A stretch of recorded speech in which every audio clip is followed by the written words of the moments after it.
Hello everyone, verb এমন একটা জিনিস যেটা ছাড়া কিন্তু ইংরেজি সেন্টেন্স করা একদমই সম্ভব না।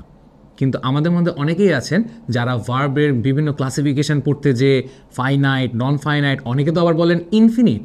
ভাই, ইনফিনিট আর নন ফাইনাইট কিন্তু এক জিনিস না। ইনফিনিট মানে হচ্ছে অসীম, আর নন ফাইনাইট ভার্বের একটা ক্লাসিফিকেশন। তো এই ক্লাসিফিকেশনগুলো নিয়ে যত ধরনের বিভ্রান্তি আছে সেগুলো দূর করার জন্য আমরা আজকের ক্লাসটি করব। প্রথমেই দেখি ভার্ব মানে কি। ভার্ব মানে হচ্ছে a word use to describe.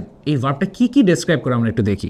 An action, a state, an occurrence. তার মানে সাবজেক্ট যে কাজটা করে সেই অ্যাকশনকে ডেসক্রাইব করে হচ্ছে ভার্ব, অথবা সাবজেক্টের কোনো একটা অবস্থা সেটাও কিন্তু একটা ভার্ব বোঝায়। আবার কোনো একটা কিছু ঘটা সেটাও কিন্তু অকারেন্স যে বলতে যেটা বোঝায় সেটা কিন্তু ভার্ব দিয়ে আমরা বোঝাতে পারি। তো ভার্বের কাজ হচ্ছে মূলত এই তিনটি। আচ্ছা, তো এরপরে এখানে দেখুন, and forms the main part of the predicate. তো আমরা ছোটোবেলায় শিখেছিলাম না যে একটা সেন্টেন্সের দুটি পার্ট, একটা সাবজেক্ট, একটা প্রেডিকেট। এটা হচ্ছে সেই প্রেডিকেট। কিন্তু আমরা কিন্তু অনেকেই ভুলে গিয়েছি প্রেডিকেটের আসল সংজ্ঞাটা কি। সংজ্ঞাটা হলো part of a sentence or clause containing a verb and state something about the subject. তার মানে প্রেডিকেটের কাজটা আমরা কি বুঝলাম, যে সাবজেক্টের ব্যাপারে সে ইনফরমেশন দিবে এবং সেখানে একটা ভার্ব প্রেজেন্ট থাকবে। তো আমরা ডিরেক্টলি চলে যাই ভার্বের ক্লাসিফিকেশনে, যেটা নিয়ে আজকের ভিডিওটি। আমি এই ভিডিওটি নিয়ে এসেছি একদম বেসিক আকারে। এটার কিন্তু আরও ক্লাসিফিকেশন আছে যেগুলো আমাদের আসলে খুব একটা দরকার পড়ে না। তো প্রধানত ভার্বকে প্রথমে দুই ভাগে ভাগ করা যায়। একটা হচ্ছে ফাইনাইট আর একটা হচ্ছে নন ফাইনাইট। ভার্বকে প্রথমত দুই ভাগে ভাগ করা যায়, একটি হলো ফাইনাইট আর একটি হলো নন ফাইনাইট। এই ফাইনাইট ভার্বটি আমরা খুব সহজে কিন্তু বুঝতে পারি যে একটা সেন্টেন্সের সাবজেক্টের ওপর ডিপেন্ড করবে।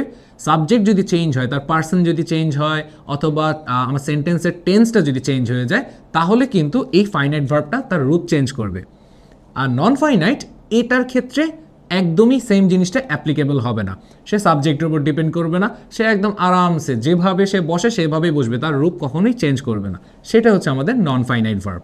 এরপরে ফাইনাইটকে আমরা আবার দুই ভাগে ভাগ করতে পারি। দেখতে পাচ্ছেন, প্রথমটা হচ্ছে মেইন ভার্ব, যেটাকে আমরা হয়তোবা ছোটোবেলায় শিখে এসেছি প্রিন্সিপাল ভার্ব, তবে অনেক জায়গায় এটাকে মেইন ভার্ব হিসেবেও বলা হয়।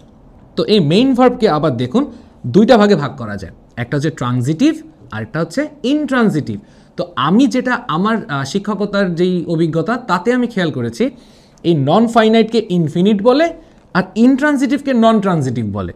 তো এই জায়গাটা একটু খেয়াল রাখতে হবে, এটা হচ্ছে ইনট্রানজিটিভ আর ওইটা ছিল কিন্তু নন ফাইনাইট। আচ্ছা, তো ট্রানজিটিভ মানে হচ্ছে আমাদের এখানে একটা অবজেক্ট থাকবে, একটাও থাকতে পারে, দুইটাও থাকতে পারে।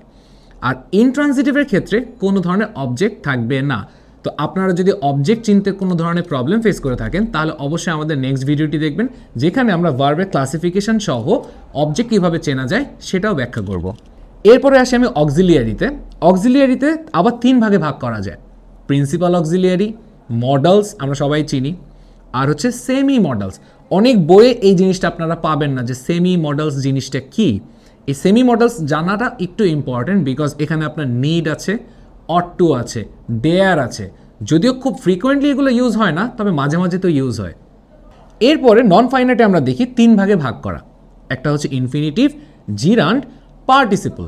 সুতরাং আমাদের নেক্সট ভিডিওটি কিন্তু অনেক গুরুত্বপূর্ণ। যদি আপনি ভার্বের প্রত্যেকটা ক্লাসিফিকেশান এক্সাম্পল সহ বুঝতে চান এবং অবজেক্ট কীভাবে চিনতে হয় সেটার ব্যাখ্যা যদি জানতে চান, তাহলে অবশ্যই নেক্সট ভিডিওটি আপনাকে দেখতেই হবে। তো আশা করি আপনি নেক্সট ভিডিওতে আমাদের সাথেই থাকবেন। ধন্যবাদ সবাইকে।